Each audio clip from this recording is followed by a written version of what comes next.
Hi Year 7, we're going to do some work on multiplying standard form today, sort of building on some of our work we've done converting the standard form last week. So do put a date and title in the exercise book, and then we're going to go through 3 examples together.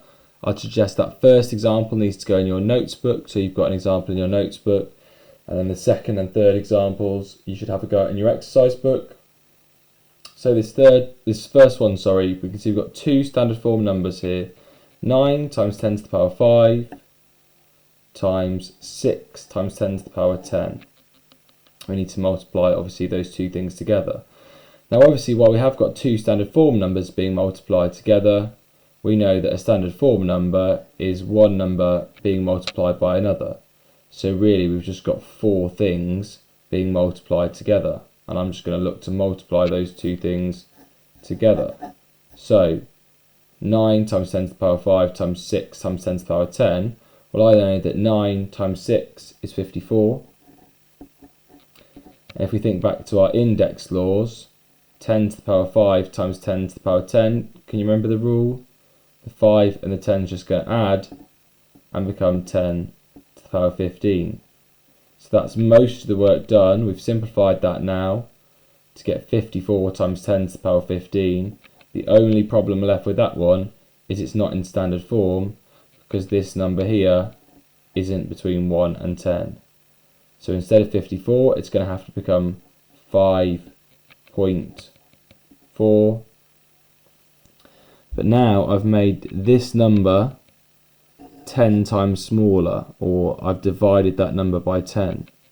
So to make the whole thing the same, to cancel that out, I'm going to have to make this 10 times bigger.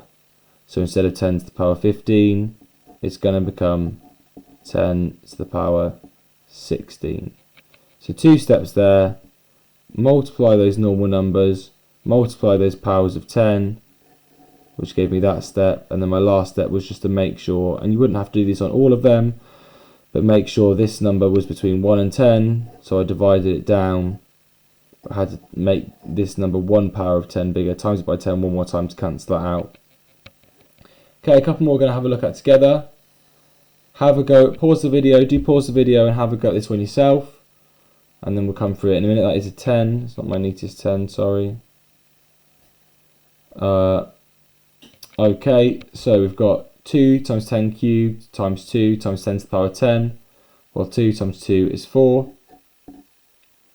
And 10 cubed times 10 to the power 10 is 10 to the power 13. So if I times those 2 bits together, I've got 4 times 10 to the power 13. And then the last one we're going to have a look at today is 4 times 10 to the power minus 5 times 7 times 10 to the power minus 4. So again, do pause the video and have a go at that now if you feel like you can.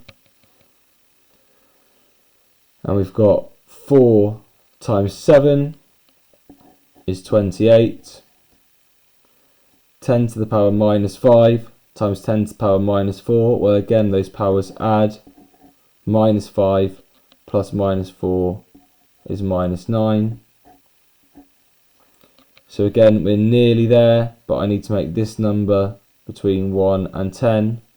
So instead of 28, it's going to become 2.8.